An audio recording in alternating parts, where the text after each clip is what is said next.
Hello students, उत्कृष्ट class bye Mishra ma'am की class में आप सभी का स्वागत है। आज की क्लास में हम इतिहास का चैप्टर पढ़ेंगे जिसका नाम है भारत में राष्ट्रीय जागृति एवं राजनैतिक संगठनों की स्थापना।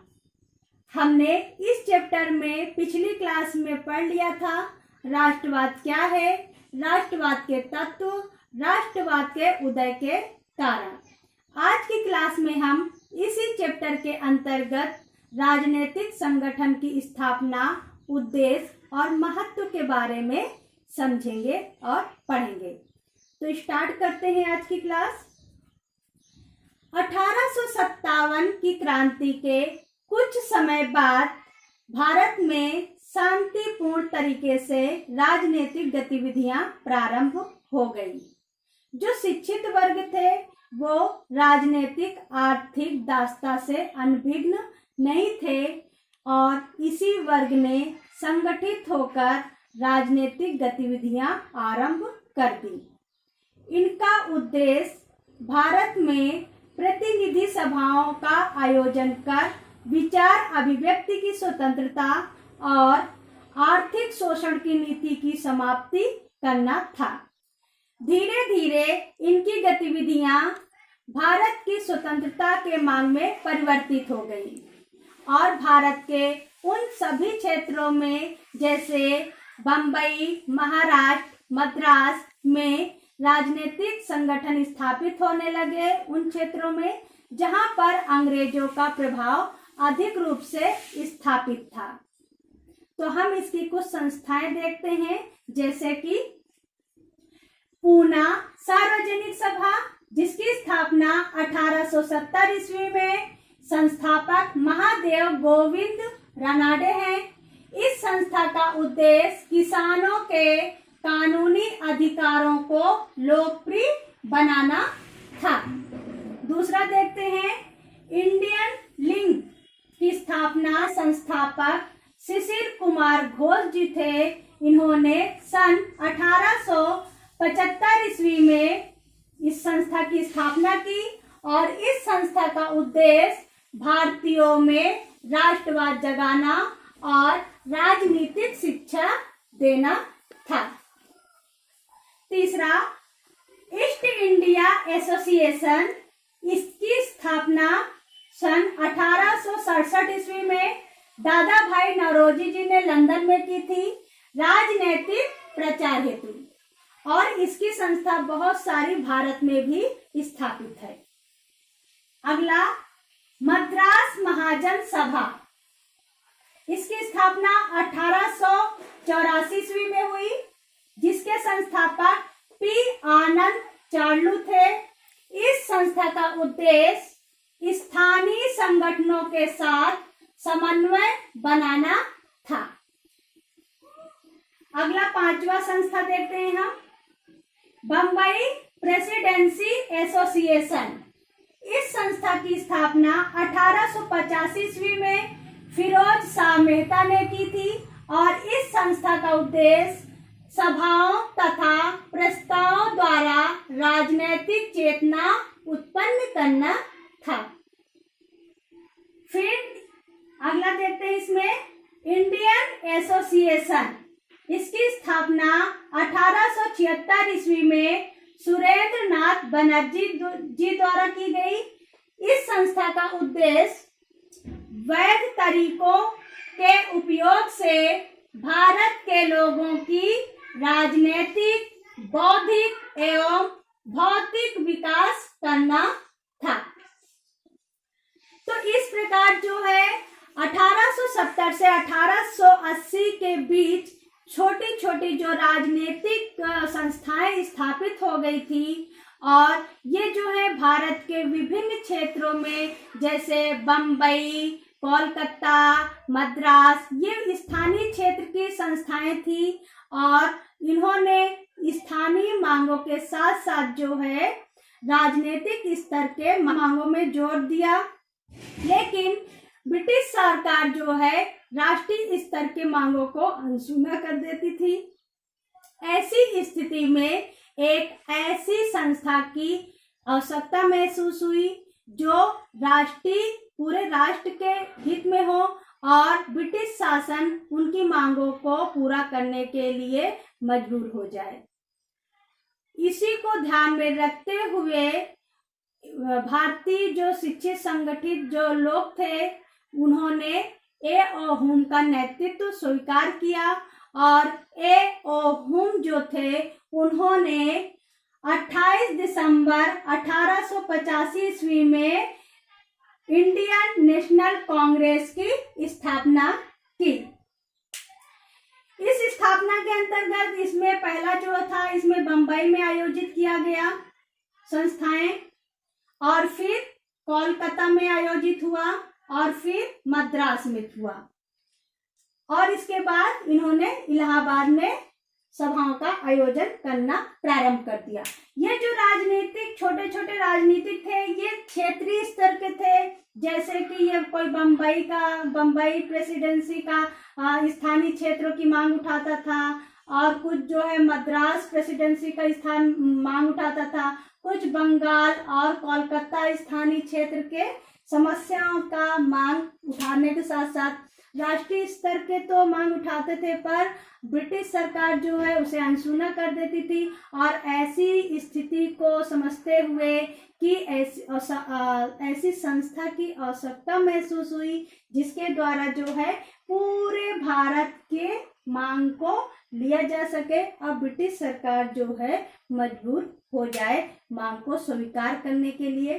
तो इसी उद्देश्य को ध्यान में रखते हुए अखिल भारतीय स्तर पर जो है स्थापित किया गया था इंडियन नेशनल कांग्रेस। इसके संस्थापक ए ओ हुम है और सन 28 दिसंबर सन 1885 में भारतीय राष्ट्रीय कांग्रेस की स्थापना की गई। पहले मुंबई में पहले जो सम्मेलन होने वाला था उसमें जो पहले पूना में रखा गया, लेकिन पूना में काल तथा महामारी फैल गई जिसके कारण जो है इन्होंने बंबई में स्थान परिवर्तित कर दिया और बंबई में सम्मेलन आयोजित हुआ।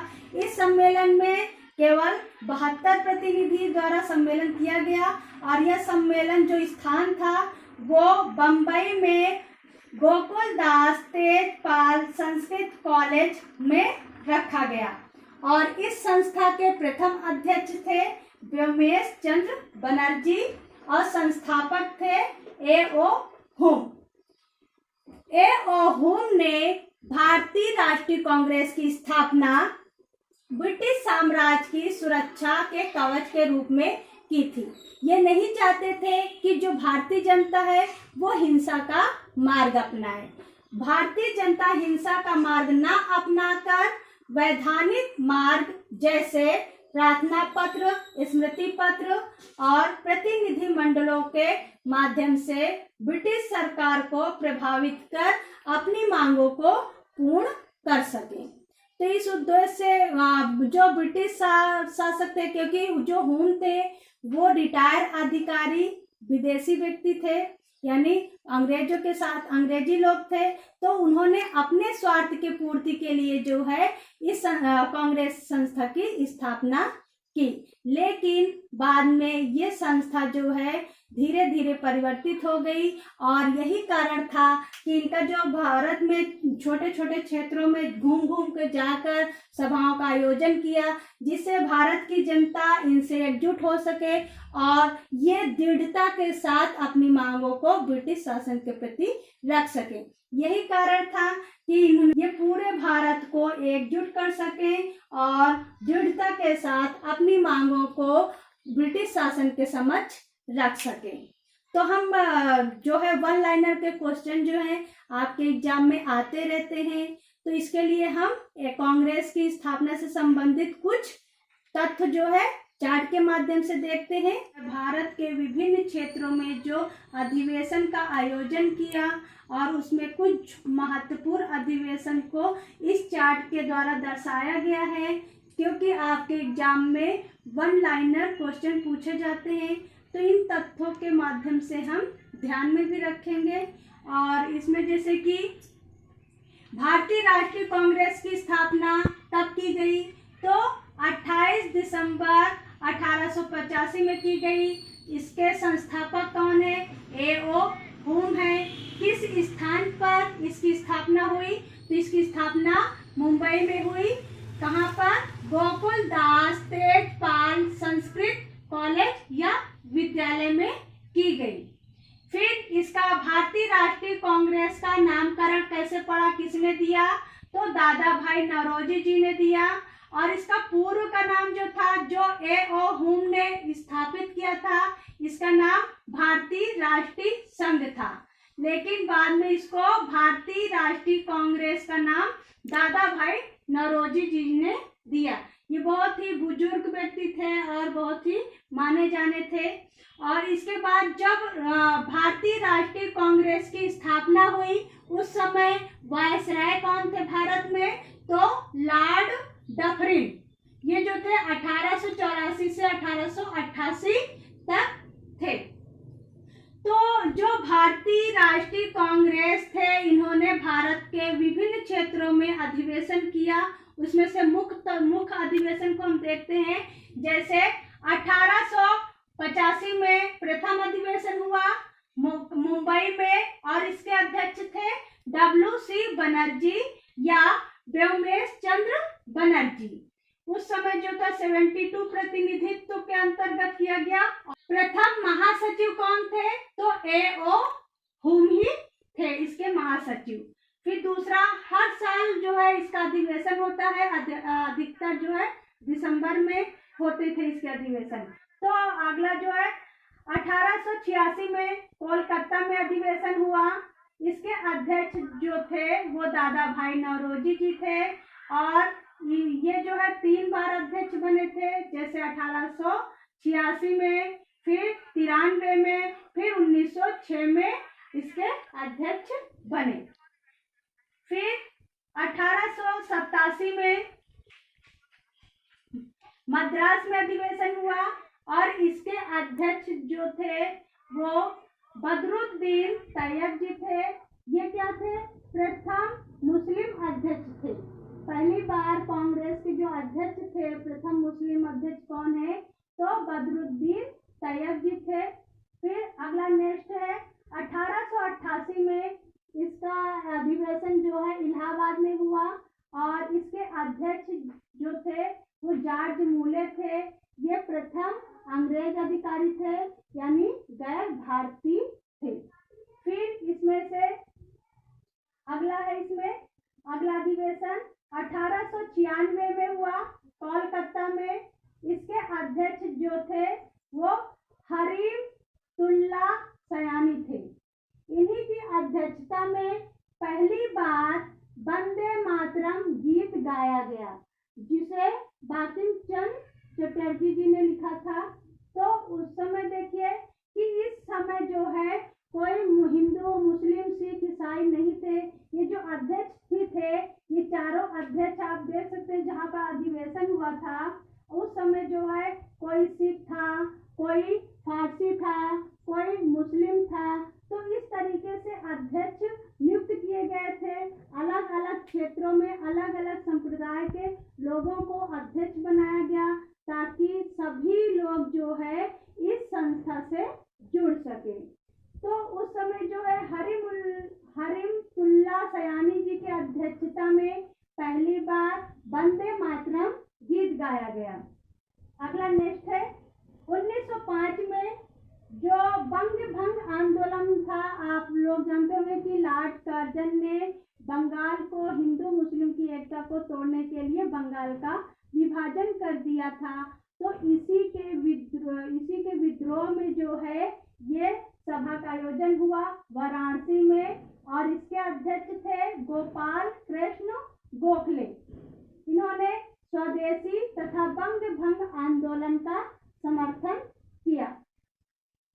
फिर अगला नेक्स्ट है 1906 में जो कोलकाता में हुआ था, इसके अध्यक्ष दादा भाई नौरोजी जी थे और इन्होंने पहली बार स्वराज शब्द का प्रयोग किया। स्वराज शब्द का प्रयोग सबसे पहले किसने किया? तो दादा भाई नौरोजी जी ने किया। तो ये आपका एक प्रश्न बन जाता है वन लाइनर में। फिर अगला है 1907 सूरत अधिवेशन, ये सूरत में हुआ और इसके अध्यक्ष जो थे वो रास बिहारी बोस थे। इसमें पहली बार कांग्रेस का प्रथम विभाजन हुआ, यानी जो कांग्रेस थी वो गरम दल और नरम दल में विभाजित हो गई थी। गरम दल किसे कहते हैं? जैसे बाल गंगाधर तिलक, लाला लाजपत राय, बिपिन चंद्र पाल, अरविंद घोष, एनी बेसेंट, ये थे गरम दल के नेता। तो मतलब गरम दल जो हिंसा पर विश्वास रखते थे। इनका मानना था क्योंकि इसमें दो लोग थे, कुछ व्यक्ति ऐसे थे जो हाथ जोड़कर प्रार्थना करके, प्रार्थना पत्र और स्मृति पत्र के माध्यम से संवैधानिक तरीके से, शांतिपूर्ण तरीके से जो है अपनी मांगों को ब्रिटिश सरकार के समक्ष रखते थे।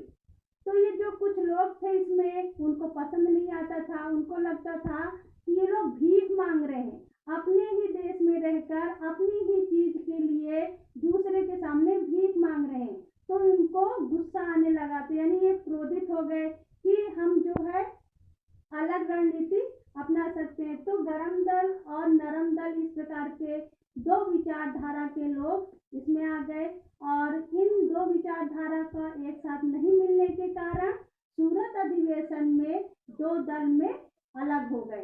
तो जो गरम दल थे वो इस संघ से बाहर चले गए और जो नरम दल थे वो इसी संघ के अंदर बने रहे। अगला महत्वपूर्ण अधिवेशन है 1911 में हुआ था। यह कलकत्ता में हुआ अधिवेशन और इस अधिवेशन के अध्यक्ष थे बिशन नारायण धर। इनकी अध्यक्षता में पहली बार जन गण मन प्रथम बार गाया गया। तो इस प्रकार आपका वन लाइनर क्वेश्चन बन जाता है कि जन गण मन या राष्ट्रगान किस सन में गाया गया? तो 1911 में गाया गया। कहाँ पर गाया गया? तो कोलकाता में। इसके रचयिता जो है रविंद्रनाथ टैगोर हैं। रविंद्रनाथ टैगोर दो देशों के राष्ट्रगान का रचयिता किया इन्होंने, एक अपने भारत का और दूसरा बांग्लादेश का, अमर सोनार बांग्लो। तो ये जो है ये पहली बार इसमें आपका बन जाता है कि जन गण मन किस सन में गाया गया? तो 1911 में गाया गया। किसने लिखा था? रविंद्रनाथ टैगोर जी ने लिखा था। तो इस प्रकार से आपके क्वेश्चन के आंसर आ जाएंगे, तो इन्हें आप ध्यान में रखना। अगला नेक्स्ट अधिवेशन जो था वो 1916 में लखनऊ में हुआ। इसकी अध्यक्षता की है अंबिका चरण मजूमदार जी ने। इनकी अध्यक्षता में जो है जो कांग्रेस और मुस्लिम लीग थे, जो 1906 में उन्होंने मुसलमानों ने अपना एक अलग संस्था स्थापित कर दिया था। तो इस 1916 के लखनऊ अधिवेशन में जो है अंबिका चरण मजूमदार की अध्यक्षता में कांग्रेस और मुस्लिम लीग में समझौता हो गया, यानी ये भी एकजुट हो गए और गरम और नरम दल जो थे, जो अलग हो गए थे, वो भी मिल गए।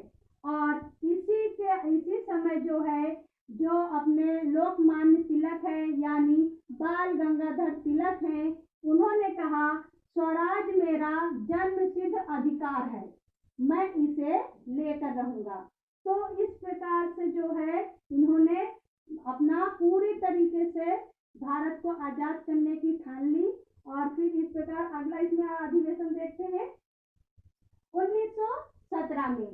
मुख्य अधिवेशन 1917 में हुआ जो कोलकाता में हुआ और इसके अध्यक्षता की इन्होंने एनी बेसेंट ने, जो आयरलैंड की थी और होम रूल लीग की स्थापना की थी, इसमें बाल गंगाधर तिलक ने इनका सहयोग किया। तो ये प्रथम महिला अध्यक्षता थी। इसमें भी आपके क्वेश्चन बन जाते हैं कि भारतीय राष्ट्रीय कांग्रेस की प्रथम महिला अध्यक्ष कौन थी? तो एनी बेसेंट थी। और प्रथम भारतीय महिला कौन थी? तो जो 1925 में सरोजिनी नायडू थी। और फिर 3 महिलाएं भारतीय राष्ट्रीय कांग्रेस की अध्यक्ष बनी थी। अगर पूछा जाए केवल भारतीय राष्ट्रीय कांग्रेस की प्रथम महिला अध्यक्ष कौन थी, तो वो एनी बेसेंट थी, जो आयरलैंड की थी। होम रूलिंग इनके द्वारा स्थापित किया गया था और बाल गंगाधर तिलक ने इनका सहयोग किया था। फिर इसके बाद जो है 1925 में यानी भारतीय राष्ट्रीय कांग्रेस की प्रथम भारतीय महिला अध्यक्ष कौन थी, तो वो थी सरोजनी नायडू थी, जो 1925 में बनी थी। और फिर 1933 में जो है नलिनी सेन गुप्ता इसकी अध्यक्ष बनी।